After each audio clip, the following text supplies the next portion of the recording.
Bismillahirrahmanirrahim. Assalamualaikum warahmatullahi wabarakatuh.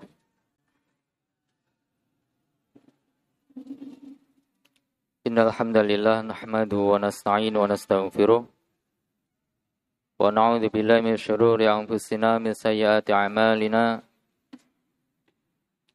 May yahdihillahu fala mudhillalah wa may yudlil fala hadiyalah.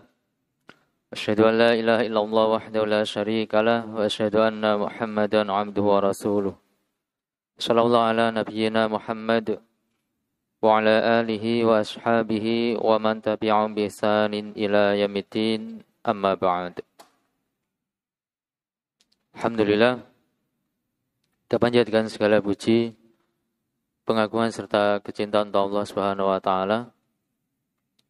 Karena kalau semata di malam hari ini kita bisa melanjutkan kembali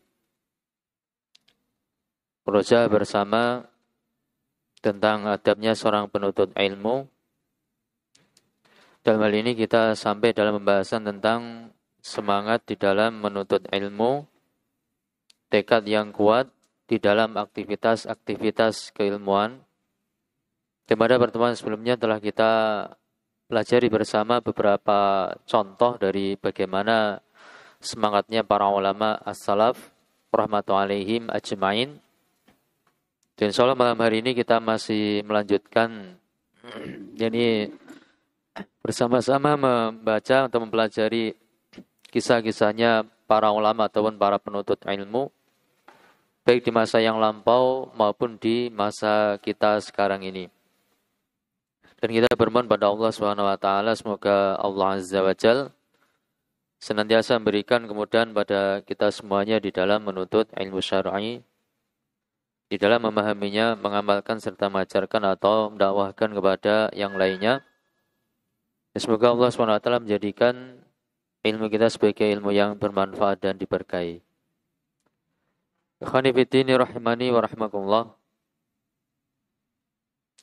Insyaallah kita lanjutkan dua lagi dari kisahnya ulama yang terdahulu, yaitu Al-Imam Asy-Syafi'i rahimahullah ta'ala dan Imam Ahmad bin Hanbal rahimahullah ta'ala. Kemudian kita lanjutkan setelah itu beberapa kisah dari ulama ataupun penuntut ilmu yang ada di masa sekarang ini. Yang ada di masa sekarang ini. Disebutkan tentang Al-Imam Asy-Syafi'i rahimahullah ta'ala bahwasanya beliau mengatakan, lama khatamtul Qur'ana dakhaltul masjidah. Ketika saya sudah mengkhatamkan Al-Qur'an, ketika saya telah mengkhatamkan Al-Qur'an, jadi Imam Syafi'i rahimahullah ta'ala ma'ruf, beliau khatam Al-Qur'an di usia 7 tahun. Imam Syafi'i rahimahullah ta'ala itu khatam Al-Qur'an di usia 7 tahun. Lalu di usia 10 tahun beliau hafal Muwatta'nya Imam Malik rahimahullah ta'ala. Lalu usia 15 tahun menjadi mufti. 15 tahun menjadi mufti. Nah, itu Imam Asy-Syafi'i rahimahullah ta'ala. Kita 15 tahun masih main kelereng ya. Baik. Kita Imam Syafi'i usia berapa? 7 tahun hafal Quran, 10 tahun hafal Muwatta'nya Imam Malik rahimahullah ta'ala. Yang di masa itu, Muwatta Malik itu kitab hadis yang paling sahih untuk masa itu. Belum ada Sahih Bukhari, belum ada Sahih Muslim. Nah, 15 tahun sudah menjadi mufti. Ya, 15 tahun sudah menjadi mufti. Dan dari para ulama kita sekarang juga ada yang demikian itu. Ya, di masa kecil sudah hafal Al-Quran. Ya, kemudian di usia 20-an tahun sudah nulis karya tulis, sudah menjadi ulama, usia 30-an tahun meninggal. Itu ada juga di masa kita sekarang ini sebagian ulama yang seperti itu keadaannya. Dan semuanya itu karena semangatnya di dalam menuntut ilmu.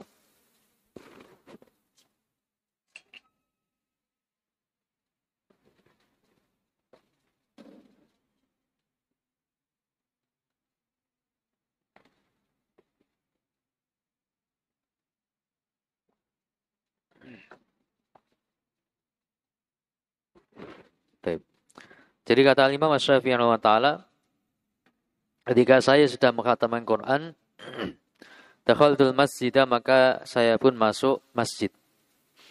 Maksudnya masuk masjid, fakuntu jalisul ulama'a, yakni saya pun kemudian bermajelis dengan para ulama rahmatullahi alaihim ajma'in. Wa kuntu asmaul haditha awil mas'alata, saya pun mendengarkan hadis, saya pun mendengarkan permasalahan ilmiah. Fa'afadhuha min awwali ma yasma'u. Min awwali ma yasma'u, jadi apa? Beliau menghafal masalah ataupun hadis itu sejak awal kali beliau mendengar. Jadi sekali mendengar langsung hafal. Ya, sekali mendengar langsung hafal itu Al-Imam Asy-Syafi'i rahimahullah taala. Ya. Baik itu masalah hadis yang disampaikan oleh para guru beliau ataupun masalah-masalah fikih ataupun yakni pembahasan-pembahasan ilmiah yang lainnya. Ya, beliau langsung hafal, sekali dengar langsung hafal. Walam yakun inda ummi ma tu'tini ashtari bihi qaratisa. Nah, dari pihak ibuku itu beliau seorang yang yatim. Ya, ayahnya sudah meninggal ketika masih kecil atau bahkan intinya seorang yang yatim lah. Beliau dididik oleh ibundanya. Dari sisi ibuku itu tidak ada harta yang beliau berikan kepadaku yang bisa aku gunakan untuk beli kertas. Untuk beli kertas, kemudian untuk nyatat hadis, nyatat pembahasan-pembahasan ilmiah itu tidak ada. Tidak ada, tidak ada bekal berupa harta untuk beli kertas. Untuk beli kertas saja tidak ada. Nah, mereka adalah orang-orang yang fakir, tidak punya harta. Fakuntu idza ra'aitu 'azman yaluhu akhudhu faktubu fihi. Ya, karena enggak punya kertas, enggak punya uang untuk beli kertas, otomatis enggak punya kertas untuk mencatat. Beliau mengandalkan hafalan, kemudian juga ketika saya melihat ada yakni suatu tulang yang sudah mengkilat, ya, tulang sudah bersih mengkilat, ya, maka saya pun ambil tulang itu lalu saya gunakan untuk mencatat. Saya gunakan untuk mencatat. Nah, ini. Jadi dalam kondisi yang seperti itu, kondisi yang sangat terbatas, bahkan minim fasilitas, jangankan fasilitas yang berupa kenyamanan, fasilitas untuk nyatat saja tidak ada. Kertas saja tidak punya. Nah, jadi beliau mencatat faedah ilmiah yang beliau dapatkan itu di apa? Di tulang, ya, di tulang belulang yang sudah mengkilat, yang sudah bersih mengkilat, beliau catat di situ. Beliau catat di situ. Beliau juga hafal dan juga mencatat. Sekali dengar langsung hafal. Nah, ini Al-Imam Asy-Syafi'i rahimahullah taala. Keterbatasan fasilitas yang ada untuk menuntut ilmu itu tidak menghalangi beliau untuk mencari ilmu. Ya, semangat yang membara, tekad yang sangat kuat, itu yang mendorong beliau untuk tetap yakni menuntut ilmu meskipun dengan segala keterbatasan yang ada. Ya, dengan segala keterbatasan yang ada. Alhamdulillah, antum-antum banyak mendapatkan yakni anugerah dari Allah Subhanahu wa taala. Dibandingkan apa yang dialami oleh para yakni pendahulu antum, ya, apa yang antum merasakan sekarang ini, alhamdulillah sudah termasuk jauh lebih nikmat dibandingkan apa yang dialami oleh para senior terdahulu. Rata-rata senior-senior antum dahulu itu mereka orang-orang yang yakni ketika untuk belajar itu ya mereka cari biaya sendiri, cari biaya sendiri. Nanti ketika uangnya habis, ya sudah sebagian mereka pergi ke laut, ikut miang, ikut ke layar, dapat uang. Nanti kumpul berapa hari, balik lagi ke pondok, belajar lagi. Habis uang, balik lagi ke laut, berlayar lagi, ikut cari, ya ini apa? Cari ikan, miang. Ya, orang sini bilang miang. Ada sebagian yang ikut di kebun, ikut kerja di kebun. Nah, kalau pas waktunya panen jagung atau panen apa, ikut kerja rame-rame di kebun. Ya, biasa itu disengat kalau jengking atau disengat apa ketika di kebun itu biasa seperti itu. Rata-rata keadaannya seperti itu. Makan juga seadanya. Alhamdulillah dengan fasilitas yang antum dapatkan, antum tinggal belajar. Nah, itu seharusnya bisa lebih semangat ya di dalam menuntut ilmu. Ini Imam Syafi'i rahimahullah taala sangat terbatas tapi apa yang beliau alami itu tidak menghambat yakni laju beliau di dalam menuntut ilmu. Khonifiddin rahimani rahmakumullah. Selanjutnya tentang murid Imam Syafi'i yaitu Al-Imam Ahmad bin Hanbal rahimahullah ta'ala. Imam Ahmad pernah menceritakan tentang kisah di masa kecilnya. Bukan ketika sudah besar atau sudah dewasa, tapi kisah di masa kecilnya. Kata Imam Ahmad rahimahullah ta'ala, kuntu rubbama aradul bukura ilal hadith wa kana shaghira. Saya itu terkadang ingin untuk berangkat pagi-pagi ke majelis yang di situ sampaikan tentang hadis-hadisnya Rasulullah Sallallahu Alaihi Wasallam. Dan ketika itu beliau masih kanak-kanak. Ingin berangkat pagi-pagi. Pagi-pagi itu jangan dibayangkan jam 7, jam 8, bukan. Maksudnya ingin berangkat pagi-pagi itu sebelum subuh.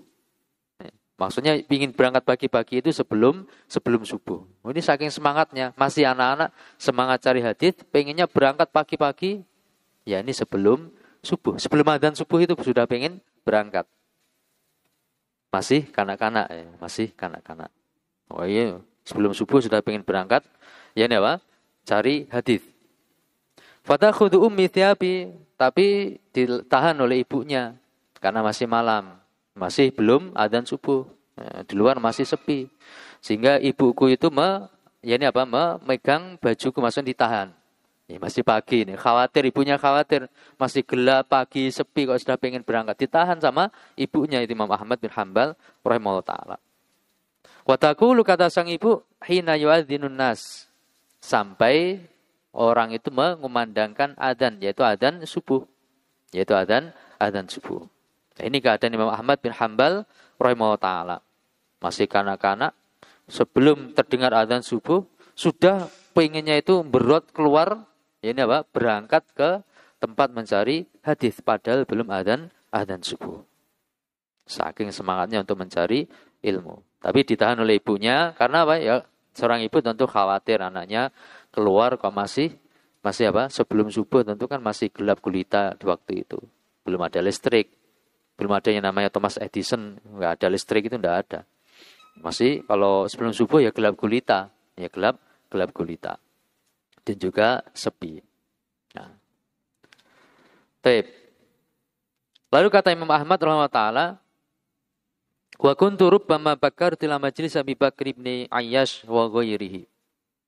Dan kadang-kadang saya dulu berangkat pagi-pagi ke majelisnya seorang imam ahli hadis Abu Bakar Ibnu Ayyash rahimahullah taala wa ghairi, dan juga ulama yang lainnya.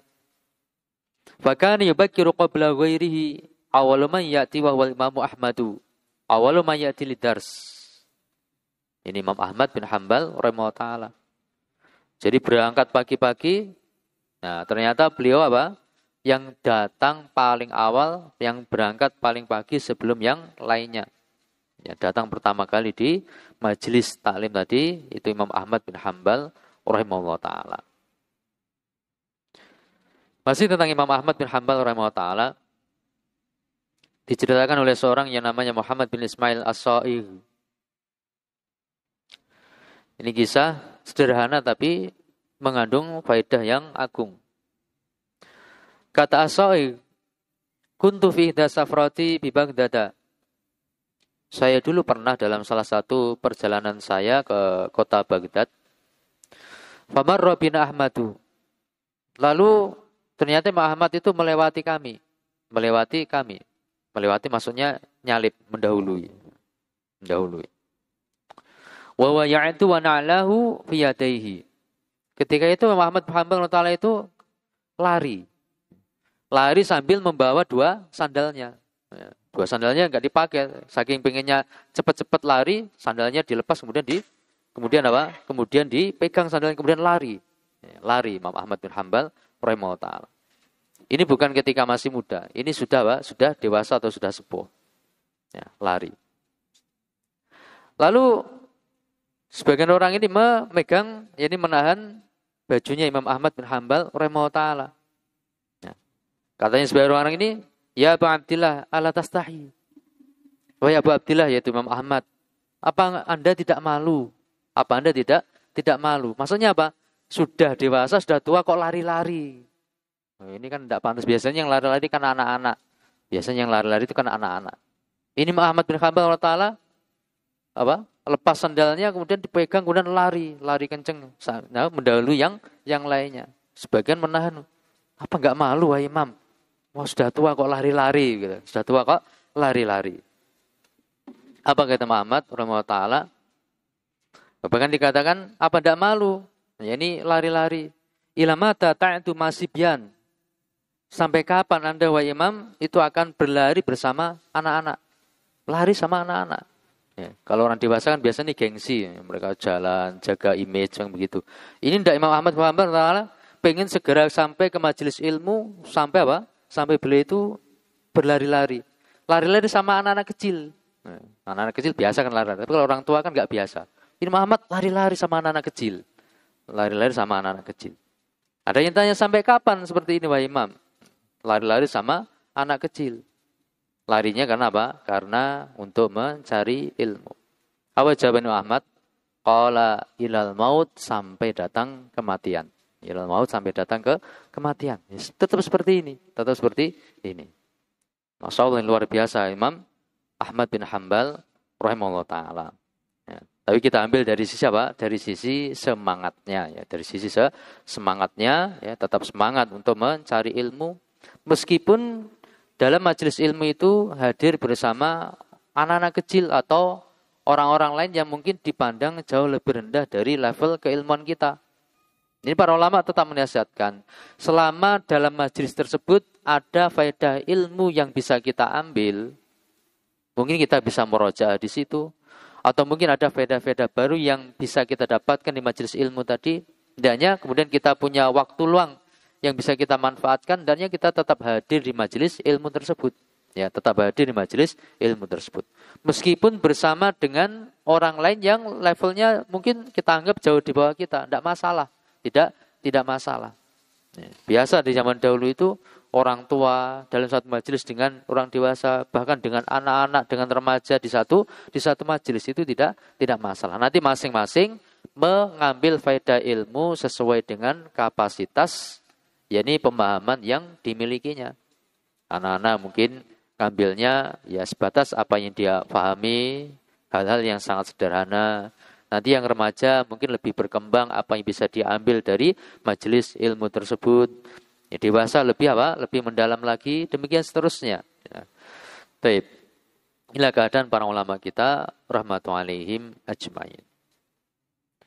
Khonifiddin rahimani wa rahimakumullah.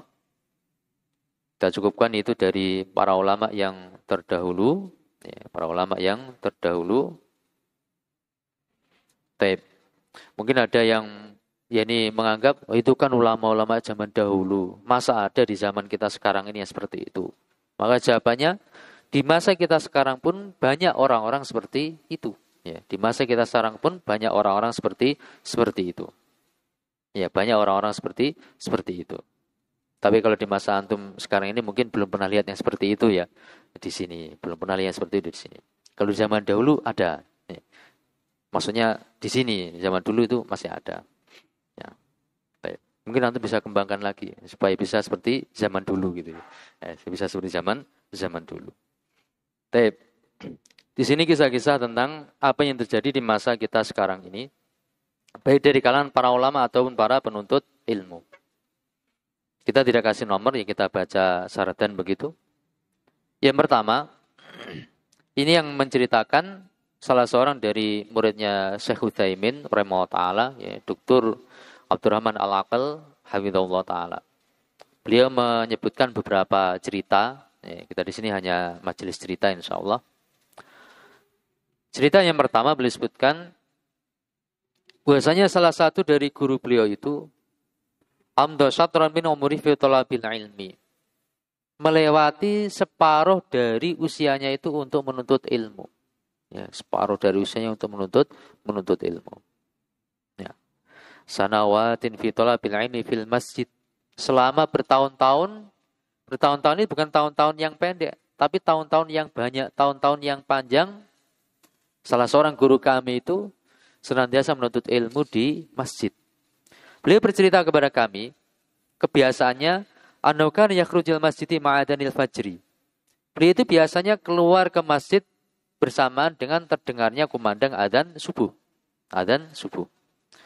Yusholil fajro, kemudian beliau sholat subuh. Wa yabqa fi talabil ilmi ila dhuhri. Kemudian terus belajar sampai zuhur. Belajar sampai zuhur. Keluar dari rumah menuju masjid bersama dengan apa? Bersama dengan adzan subuh. Setelah adzan subuh, belajar terus satu majelis ke majelis yang lain, satu guru ke guru yang lain sampai zuhur. Sampai zuhur. Madzuhur ilal asar. Bersama dengan zuhur sampai asar. Dan zuhur sampai asar. Tsumma ba'dal asri ila qaribil ghurub. Kemudian setelah asar sampai menjelang tenggelam matahari. Jadi apa? Seharian penuh beliau belajar. Seharian penuh beliau belajar. Mulai dari subuh sampai menjelang maghrib. Mulai dari subuh sampai menjelang maghrib. Beliau mengatakan, "Auntu ala hadza sanawatin wa hadza huwa barnamij." Saya melalui hal yang seperti ini selama bertahun-tahun. Tahun-tahun yang panjang kata beliau. Dan ini memang programku seperti ini. Programku seperti ini. Dari adzan subuh sampai apa? Hampir tenggelam matahari. Kegiatannya belajar menuntut ilmu dari satu guru ke guru yang lainnya. Beliau juga mengatakan, "Fama taraktu kitaban min kutubi tafsiri wala tafsir min al-'urfati wal matbu'ati ila qara'tuha." Saya tidak meninggalkan satu pun kitab tafsir yang ma'ruf maupun yang tercetak kecuali saya membacanya. Semua kitab tafsir beliau baca. Semua kitab tafsir beliau baca. Lalu sang murid yaitu Dr. Abdurrahman Al-Aqil ini bertanya, "Qara'ta kutuba Ibnu Taimiyah ta?" Wahai Syekh, Anda sudah membaca kitab-kitabnya Ibnu Taimiyah rahimahullah taala? Kata sang Syekh, "Qara'tuha jami'a." Saya sudah membaca semuanya itu kitab-kitab Ibnu Taimiyah rahimahullah taala. Kalau Majmu' Fatawanya itu 35 jilid. 35 jilid. Itu sudah saya baca semuanya itu kitab-kitabnya Ibnu Taimiyah rahimahullah taala. Lalu saya tanya lagi. Saya Abdurrahman tanya lagi. Qara'ta kutub Ibnu Qayyim? Anda sudah baca kitab-kitabnya Ibnu Qayyim? Jawabnya sang Syekh, qara'tuha jami'a. Saya sudah baca semua kitab-kitabnya Ibnu Qayyim rahimahullah taala. Wah, ini semangatnya para ulama di dalam menuntut ilmu, menelaah, membaca kitab-kitabnya para ulama yang sebelumnya. Khonibitini rahimani wa rahimullah. Kemudian kisah yang lain. Kalau kisah yang lain ini bukan dari seorang ulama, tapi seorang penuntut ilmu. Ya, dari seorang penuntut ilmu. Seorang penuntut ilmu ini punya program untuk mentahqiq. Maksudnya bukan ulama besar, tapi penuntut ilmu yang sudah mungkin. Dia punya program mentahqiq kitab tafsir Ibnu Katsir. Mentahqiq kitab tafsir Ibnu Katsir. Ini orang zaman kita sekarang, tapi nggak disebutkan namanya di sini.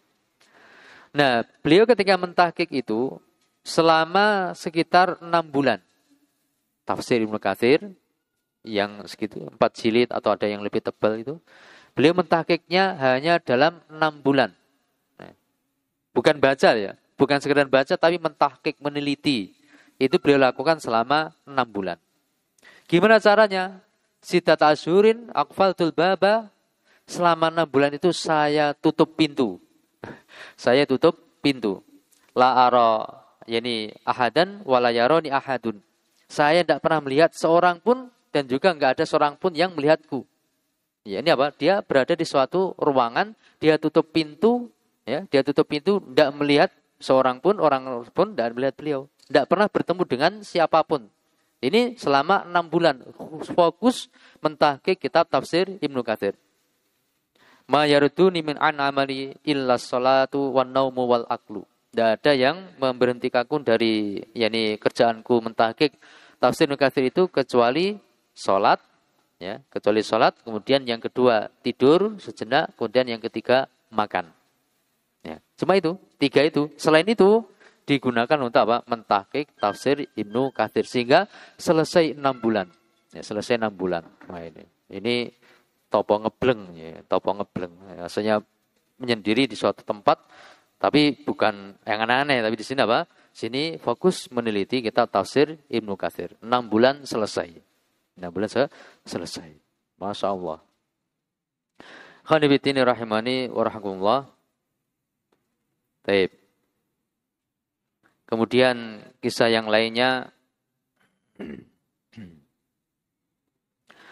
ini masih dari seorang penuntut ilmu. Ya, seorang penuntut ilmu. Seorang penuntut ilmu ini diberi anugerah oleh Allah SWT, dibukakan kemampuan yang luar biasa dalam membaca. Semangatnya luar biasa dalam membaca. Dia ini membaca kitab-kitab yang berjilid-jilid. Nah, kebiasaannya, bahkan yaqra'u yaumiyan mujalladan. Sehari satu jilid. Sehari satu jilid. Sehari satu jilid. Ini kebiasaannya. Kebiasaannya dalam membaca sehari satu jilid. Bukan sekedar membaca, tapi mal isti'abi wal fahmi. Dicermati dan difahami. Bukan baca, tapi apa? Dicermati dan difahami. Selesai satu jilid tiap hari. Selesai satu jilid tiap hari. Kita selesai baca arba'in berapa hari? Selesai baca arba'in berapa hari? Ini satu jilid apa? Satu jilid, yakni sehari. Tiap hari selesai satu jilid. Ya. Dan ini berlangsung selama beberapa tahun. Bisa kita bayangkan, setahun 360 hari, berarti dalam setahun 360 jilid. 360 jilid ya selesai. Maka bisa kita bayangkan berapa banyak kitab-kitabnya para ulama yang sudah dia baca. Yang sudah dia baca. Ya. Kita dari kitabnya ulama sudah selesai berapa kitab. Ya, kita baca. Ya, kita baca. Baik. Ya, seperti ini memang membutuhkan semangat yang luar biasa ya dalam hal-hal seperti ini. Kalau sekedar membaca, Anda pernah membaca apa itu? Al-Ba'ithul Hadis dalam masalah hadis itu 7 hari. Tak selesaikan 7 hari Al-Ba'ithul Hadis karena mau ngajar ba'ith, belum belajar mau ngajar. Akhirnya tak baca selama 7 hari. Al-Ba'ithul Hadis. Kemudian pernah baca Syarah Aqidah Wasithiyah Syekh Utsaimin itu, kalau itu agak lama, mungkin 2 minggu mungkin itu. Sambil ngoreksi 2 kitab ini. Jadi Anda punya kitab yang 1 jilid, kemudian di Maktabah Lamongan ada yang 2 jilid. Jadi Anda baca 2 gini. Nanti ada yang enggak ada di kitab Anda, yang cetakan Mesir yang biasa sakot. Nah, ada di sini, enggak ada di sini, tak tulis di kitabku. Nah, tak tulis di kitabku. Sampai selesai Syarah Aqidah Wasithiyah Syekh Utsaimin rahimahullah ta'ala. Dan juga kitab-kitab yang lain. Dulu kerjaannya seperti itu. Sekarang ya tidak bisa. Sekarang tidak bisa. Baik. Khonibitini rahimani wa rahimakumullah. Kemudian kisah yang lainnya. Taib. Ini tentang seorang yang punya semangat tentang masalah itqan dan dhabt. Memutkinkan hafalan. Masih seorang penuntut ilmu. Punya himmah yang kuat, tekad yang kuat dalam masalah memutkinkan hafalannya. Apa kata dia? A'idu 300 marratin ba'dal hifdzi. Setiap halaman, per halaman itu, setelah saya menghafal per halaman itu, saya mengulanginya 300 kali. Saya mengulanginya 300 kali. Setiap halaman yang saya hafal, saya ulangi 300 kali. Bukan diulangi 20 kali, 30 kali, 50 kali. Bukan. 300 kali. Satu halaman, hafal. Setelah hafal satu halaman, beliau ulang sebanyak 300 kali. Nah, kalau yang dihafal itu pas bagian yang menurut beliau agak sulit, bukan cuma 300 kali. Berapa? 500 kali. Setelah hafal, diulang 500 kali. Ya, bayangkan kalau di model seperti ini, takrornya sampai seperti ini, 300 kali. Kalau agak sulit, 500 kali, insya Allah mutkin. Mutkin. Ya. Tapi kalau cuma 20 kali, 30 kali, nanti khawatirnya selesai suratnya, yang bagian akhir hafal, bagian depannya lupa. Ya. Biasanya seperti itu. Ekornya ingat, kepalanya sudah lupa. Ya, kalau cuma 20 kali atau 30 kali. Nah, ini sih 300 kali atau 500 kali. Kalau sulit 500 kali. Dan ini banyak dari para ulama terdahulu dalam pengulangan itu sangat banyak. Mungkin pernah kita ceritakan bagaimana seorang itu menghafal, ya ini dengan metode apa? Naik tangga. Dengan metode naik tangga. Setiap naik satu tangga, itu dia ulangi 100 kali. Nah, anak tangga yang kedua 100 kali lagi. Anak tangga ketiga 100 kali lagi. Itu sampai sini, kemudian turun, gitu juga. Sampai bawah, hafal mutkin. Ya, mesti wae. Sudah berapa ratus, 1000 mungkin itu. Nah, anak tangganya 10, berarti kan naik itu 5 anak tangga aja, naik turun sudah 1000 kali dia ulangi. Nah, hafal mutkin insya Allah. Hafal mutkin insya Allah. Itu kalau tangganya sesakan itu berapa itu? Nah itu, satu tangga 100 kali, lagi satu tangga 100 kali. Insya Allah untuk turun ke bawah sudah hafal mutkin itu insya Allah. Seperti apa? Seperti hafalnya surah Al-Fatihah. Khonifiddin rahimani warahmatullah. Kemudian ada seorang penuntut ilmu lagi, masih pemuda, umurnya 17 atau 18 tahun. Saat teman-teman, berarti SMA ya. 17 atau 18 tahun. Kata Syekh Abdurrahman Al-Aqil ini, saya bikinkan program dia untuk membaca kitab-kitab Ibnu Taimiyah rahimahullah ta'ala dan kitab-kitab Ibnu Qayyim rahimahullah ta'ala. Modelnya, saya diskusi dengan dia kalau sudah selesai 50 jilid. Kalau sudah selesai 50 jilid, kita diskusi. Selesai 50 jilid, kita diskusikan. Ya, 50 jilid itu dia selesaikan dalam 2 tahun. 50 jilid itu dia selesaikan dalam 2 tahun. Bayangkan ini pemuda usia 17 tahun atau 18 tahun, usia-usia yakni SMA, kuliah begitu, itu menyelesaikan 50 jilid dalam 2 tahun, ya. Menyelesaikan ya, dalam 2 tahun selesai 50 jilid. Jilid 50 jilid gitu. Khonifiddin rahimani rahimakumullah. Ini beberapa contoh dari para penuntut ilmu, ya, dari para penuntut ilmu. Di masa kita sekarang ini, Berikutnya masih contoh dari masa kita sekarang ini, tapi dari para ulama rahmatullahi alaihim ajmain. Contoh di sini, yakni dari ayahnya Syekh Dr. Muhammad Mukhtar Asy-Syanqiti rahimahullah taala, seorang yakni anggota hayat kibar ulama, cerita tentang ayah beliau, ya, cerita tentang ayah beliau. Beliau itu ketika di masa mudanya belajar menuntut ilmu itu apa? Dengan berjalan kaki. Dengan berjalan kaki dari satu tempat ke tempat yang lainnya. Berjalan kaki bukan 1 kilo, 2 kilo. Berapa? 5.000 kilo. Ya. Itu jarak tempuh yang pernah beliau tempuh dengan jalan kaki untuk menuntut ilmu itu 5.000 kilo. Dari ujung timur Jawa Timur sampai ujung barat Jawa Barat itu sekitar 1.000 sekian. Ya, berarti apa? Ya, 5 kali itu. 5 kali itu jarak tempuh yang pernah beliau tempuh. Ya. Kalau secara fakta buktikan dari Jakarta sampai ke Jawa Timur, agak ke timur itu mungkin sekitar 1 bulan. Sekitar 1 bulan. Berarti anggap saja ini perjalanan berapa? Perjalanan 5 bulan. Ya, kalau terus berjalan dianggap 5 bulan perjalanan. Intinya apa? Totalnya 5.000 kilo. Beliau cari ilmu itu dengan berjalan kaki di masa mudanya, ya, di masa mudanya sampai 5.000 kilo. Baik. Nah, ketika sampai di Mamlakah ini di Saudi Arabia, beliau sampainya ketika di musim haji. Ketika haji pun dari Madinah ke Mekah jalan kaki. Haji dari Madinah ke Mekah jalan kaki. Ya, jalan kaki. Nah, bayangkan ya sekarang. Baik.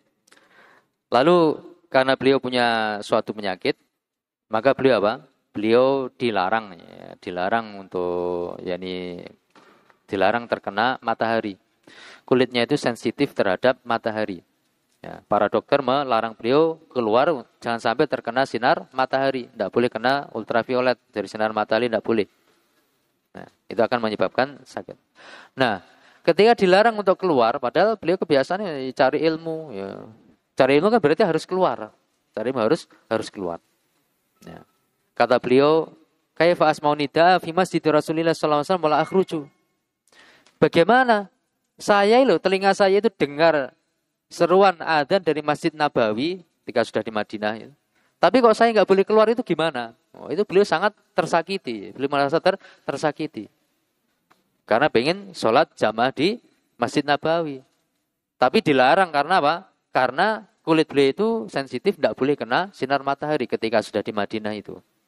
Nah, itu beliau merasa tersakiti. Kalau kita malah enjoy ya. Jangan apa? Jangan ke masjid sholat jamaah, bahaya antum ini sakit. Oh senang tambahan ke masjid kan gitu.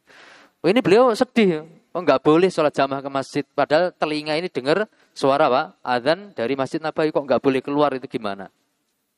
Nah, maka beliau kemudian modelnya apa? Fakana ma yakhruju fin nahari. Beliau karena memang kondisinya seperti itu, kalau siang hari beliau nggak ke masjid, nggak keluar. Wa yakhruju fil maghribi wal isya'i wal fajri. Tapi kalau yang maghrib, isya, subuh beliau tetap keluar. Ya, beliau tetap keluar ke masjid. Itu di hari-hari biasa. Adapun kalau sudah di bulan Ramadan, tidak ada seorang pun yang bisa mencegah beliau. Tetap keluar kalau sudah Ramadan.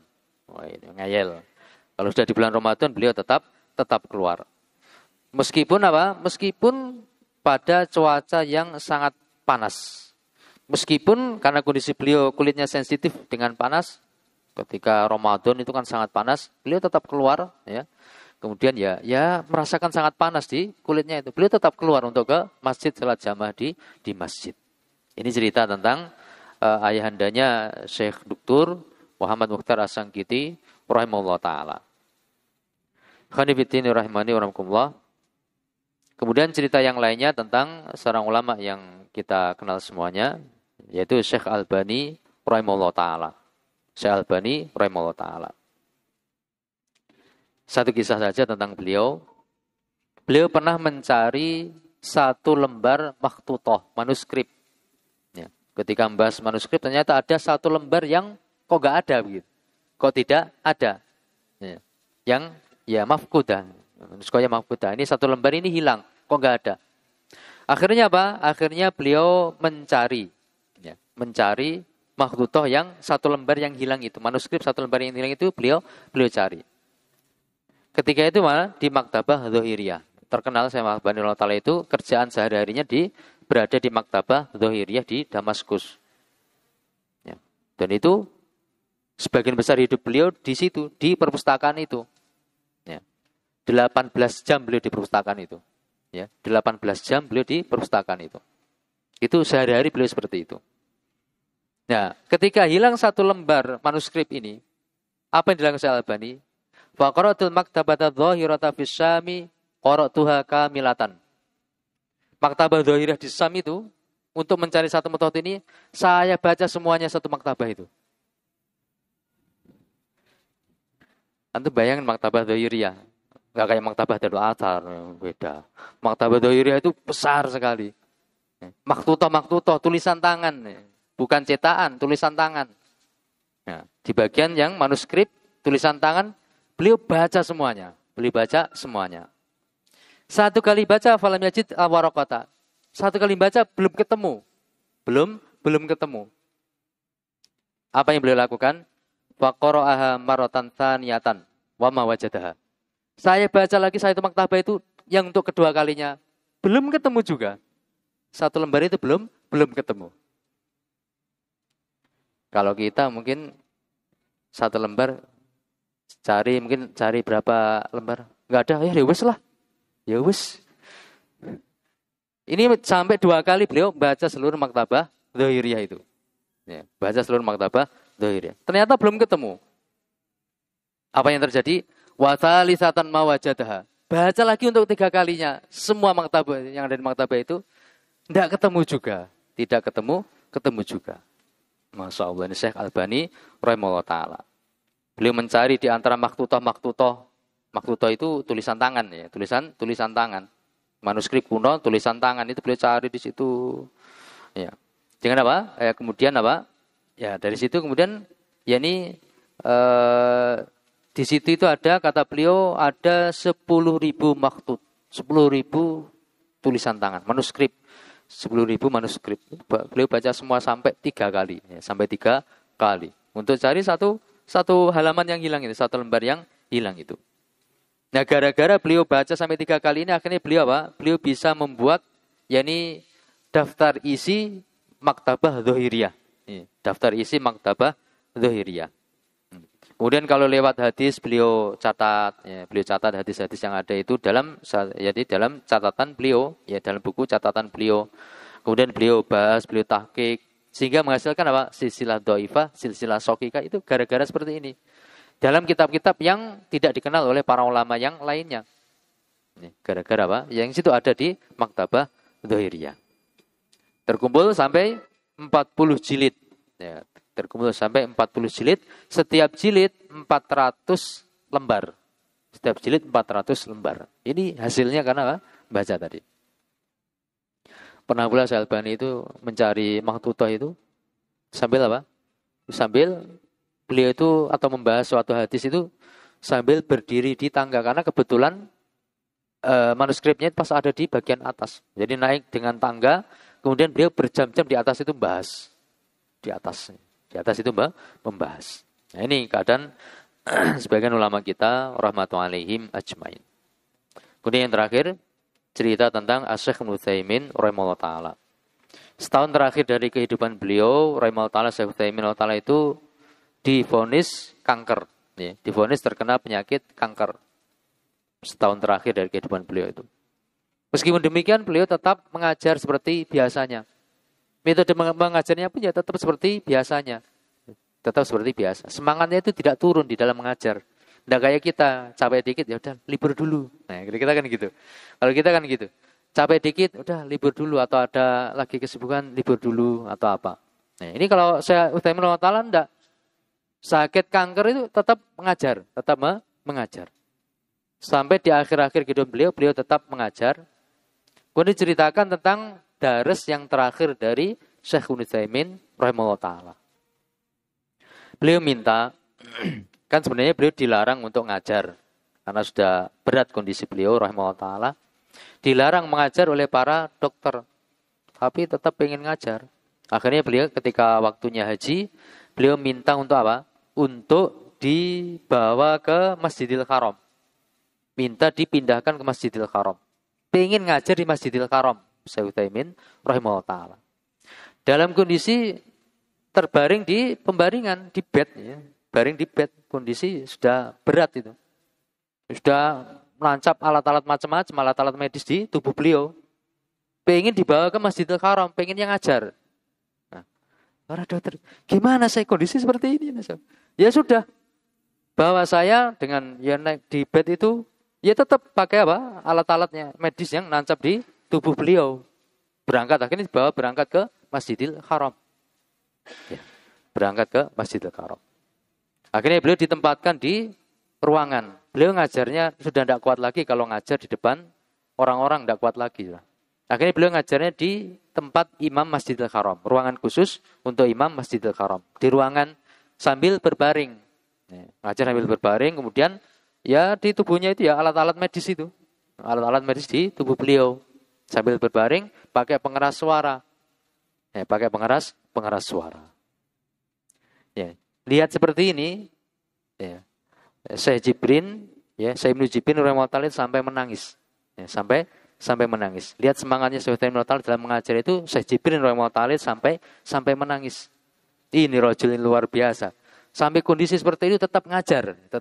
Itu dares yang terakhir dari Syekh Ibnu Utsaimin rahimahullah di Masjidil Haram, tapi tidak langsung di depan umat karena sudah tidak mampu. Ngajarnya di kamar, di ruangan khusus untuk imam, ya, untuk imam Masjidil Haram.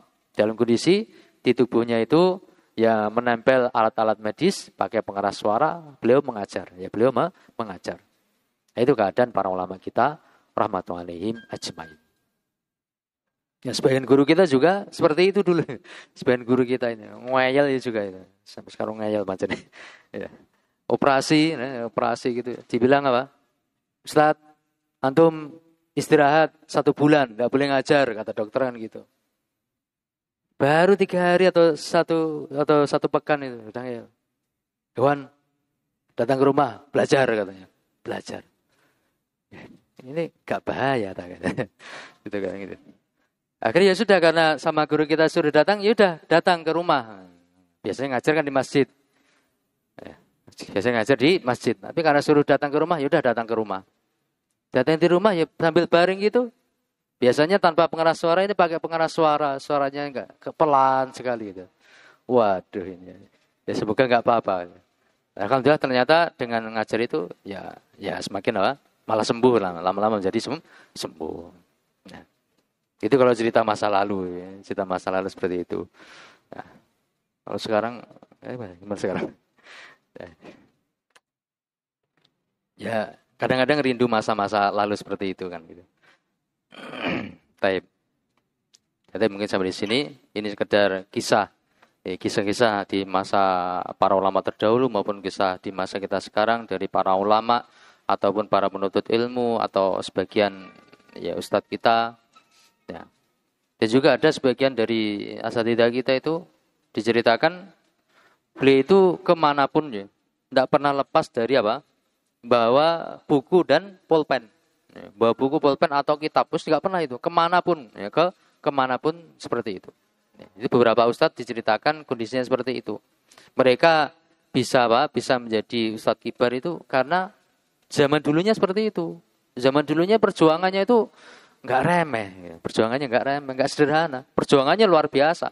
Kemana-mana bawa Pak, catatan, ya, bawa buku saku deh, buku saku, sama pena, nanti ada apa, atau bawa kitab, ada faedah dicatat, begitu seterusnya. Keadaan mereka seperti itu. Kalau kita kan kemana-mana bawa kelereng, bawa bola, bawa apa, satunya bawa HP, gayanya bawa kayak baca PDF, ternyata baca selain PDF kitab, gaya-gayanya aja. Kalau kita kan seperti itu. Baik. Tapi mungkin sampai di sini. Mudah-mudahan kita diberi hidayah taufik dan pertolongan oleh Allah Subhanahu wa taala untuk meniru para pendahulu kita yang seperti itu semangatnya di dalam menuntut ilmu. Ya. Sebagian senior antum itu ya apa ya, tidur itu sedikit. Ya. Ada yang mungkin tidur dalam sehari itu 2 jam itu 2 jam tidur, ya, lainnya ya belajar. Ya, istirahatnya sejenak saja istirahat itu. Itu sebagian seperti itu. Wallahu a'lam bishawab.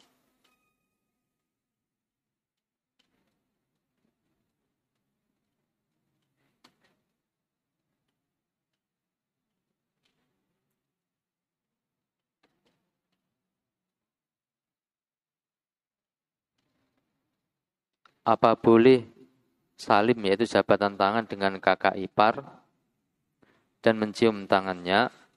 Nah, ini butuh kepada perincian.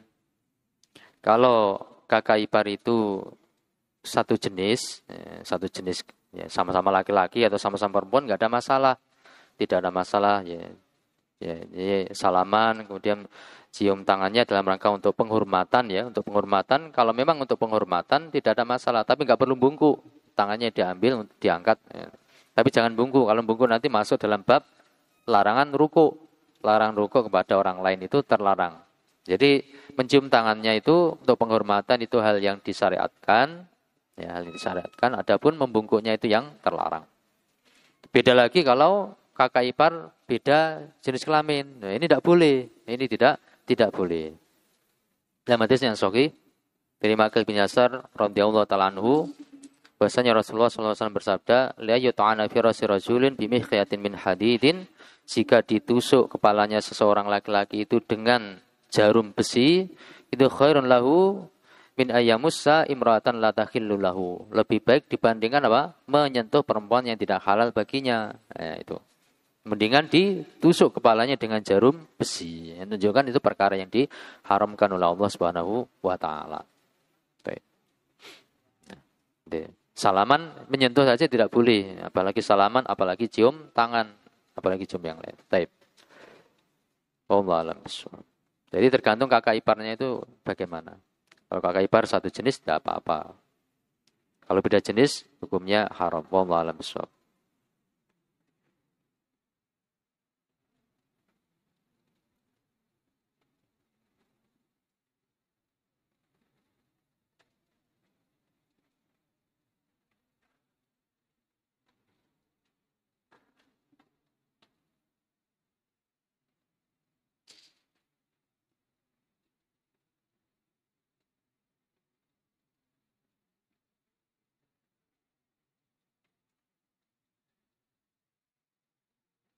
Apa hukumnya mendolimi orang dan yang terdolimi ini kena dampak yang sangat besar pada orang lain?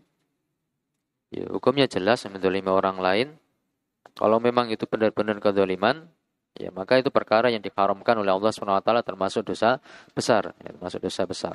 Kata Rasulullah SAW, ittaqudz zulma, adalah kalian hati-hati dan takut terhadap kedoliman. Fa inna zulma zulumatun yaumal qiyamah, karena kedoliman itu adalah kegelapan-kegelapan yang bertumpuk-tumpuk nanti di hari kiamat. Kegelapan dalam Kedzaliman dalam bentuk apapun, baik terkait hartanya, kehormatannya atau yang lainnya. Apalagi kalau sampai membuat dampak yang besar terhadap orang yang dizalimi, maka ini menjadi berlipat ganda, menjadi berlipat ganda. Bukan hanya terzalimi, tapi dia ada efek yang berikutnya yang besar bagi dia. Maka ini tentu bertumpuk-tumpuk dosanya. Wallahu a'lam bishawab. Dan ingat nanti di hari kiamat akan ada pertanggungjawabannya tentang kedzaliman yang ada ini. Wallahu a'lam bishawab. Apakah boleh gosok gigi ketika sedang berpuasa? Gosok gigi bahkan meskipun pakai pasta gigi ketika sedang berpuasa itu hukum asalnya yang rajih yaitu diperbolehkan. Hukum asalnya diperbolehkan, hanya saja hati-hati ya jangan sampai ada yang tertelan. Ya, hati-hati jangan sampai ada yang tertelan. Tidak apa-apa gosok gigi meskipun pakai pasta gigi. Cuma sebagian ulama memberikan anjuran, hendaknya pasta giginya bukan pasta gigi yang dihindari pasta gigi yang rasa-rasa. Rasa stroberi, rasa coklat, atau rasa apa, itu hendaknya dihindari. Meskipun tidak membatalkan puasanya. Yang batal puasa itu kalau ditelan, itu batal puasanya. Nah, tapi kalau tidak ditelan itu tidak batal puasanya, hanya saja hendaknya dihindari yang ada rasa-rasanya. Baik, wallahu a'lam bishawab.